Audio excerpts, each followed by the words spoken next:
بسم اللہ الرحمن الرحیم۔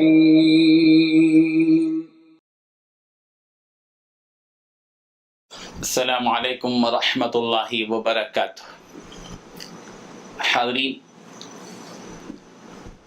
اللہ تبارک و تعالیٰ نے جو زبان ہم سب کو عطا کی ہے، اس زبان سے ایک جانب ہمیں اللہ تبارک و تعالیٰ کی کبریائی بڑائی بیان کرنی ہے، اس کی پاکی اور اس کی تسبیح بیان کرنی ہے، اور اسی زبان سے اللہ کے بندوں کی نفع رسانی کا کام بھی ہم کو کرنا ہے کہ ہماری زبان سے دو بول ایسے نکلیں جس سے کسی کی بھلائی ہو، جس سے کسی کی جان بچ جائے، جس سے کسی کو نفع پہنچ جائے، جس زبان کے اختیار کرنے سے، زبان کے استعمال سے کسی کو فائدہ پہنچ جائے۔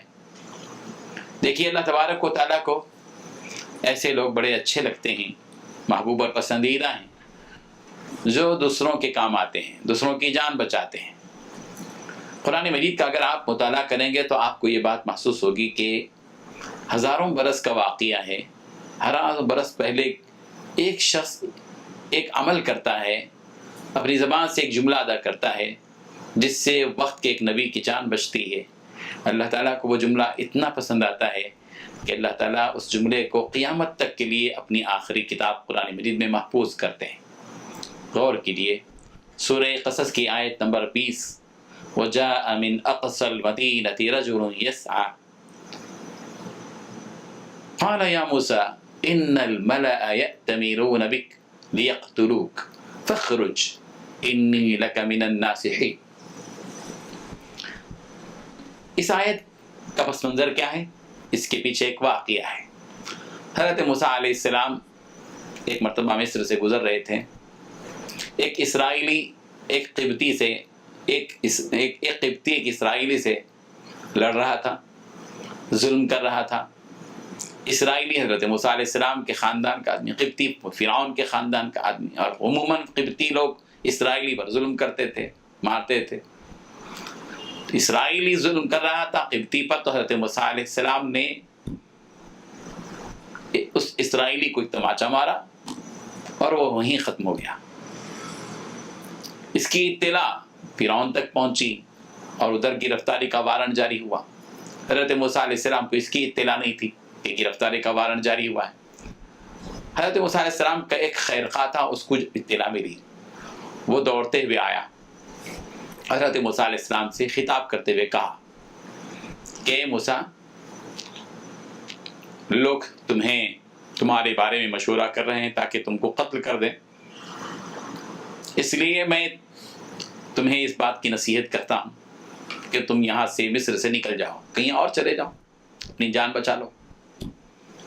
چنانچہ حضرت موسیٰ علیہ السلام اس شخص کی اطلاع کے بعد مصر کو چھوڑ کر چلے گئے اور مدین پہنچے۔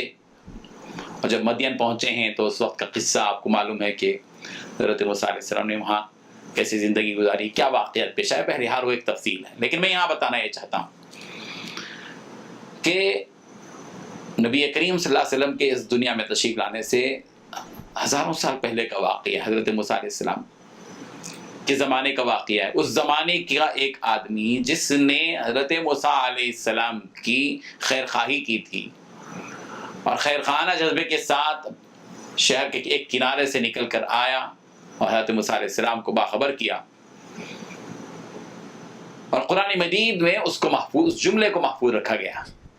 لوگ تاریخی چیزوں کو میوزیم میں باقی رکھتے ہیں، محفوظ رکھتے ہیں کہ یہ فلاں نے فلاں چیز استعمال کی تھی۔ اللہ تبارک و تعالیٰ نفع بخش جملوں کو اپنی کتاب میں محفوظ رکھتے ہیں۔ اللہ اکبر! یہ نفع بخش جملہ کہا تھا اس شخص نے، وَجَاءَ مِنْ أَقْصَى الْمَدِينَةِ يَسْعَى، کہ شہر کے ایک کونے سے ایک آدمی دوڑتے ہوئے آیا اور کہا یا موسیٰ، اے موسیٰ، ان الملأ یأتمرون بک، کہ لوگ تمہارے بارے میں مشورے تدبیریں کر رہے ہیں، سازش کر رہے ہیں کہ لیقتلوک، تاکہ تم کو قتل کر دیں۔ فخرج، اے موسیٰ یہاں سے نکل جائیے، انی لک من الناصحین، میں تمہارا خیرخواہ ہوں، میں تمہارے خیرخواہوں میں سے ایک خیرخواہ۔ اللہ اکبر! ایک آدمی کا یہ نفع بخش جملہ قیامت تک محفوظ ہو گیا۔ قرآن مجید قیامت تک رہے گا، اور قیامت تک یہ جملہ بھی باقی رہے گا، اور اس آیت کو جتنے لوگ پڑھیں گے ان کو کتنا اجر و ثواب ملے گا۔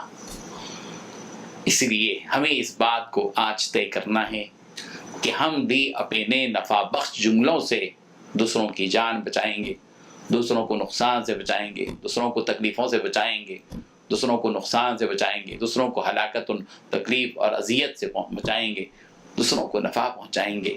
یہی ہے وہ خیر خواہی جو مطلوب ہے قرآن مجید کو، جو مطلوب ہے اللہ کو۔ ہمیں چاہیے کہ ہم اپنی زندگی میں ایک دوسرے کو نفع پہنچانے کی فکریں کریں، اپنی زبان سے ایسے جملے ادا کریں جس سے دوسروں کو نفع ہو۔ اللہ تبارک و تعالیٰ مجھے اور آپ کو عمل کی توفیق عطا فرمائے۔ وآخر دعوانا ان الحمد للہ رب العالمین۔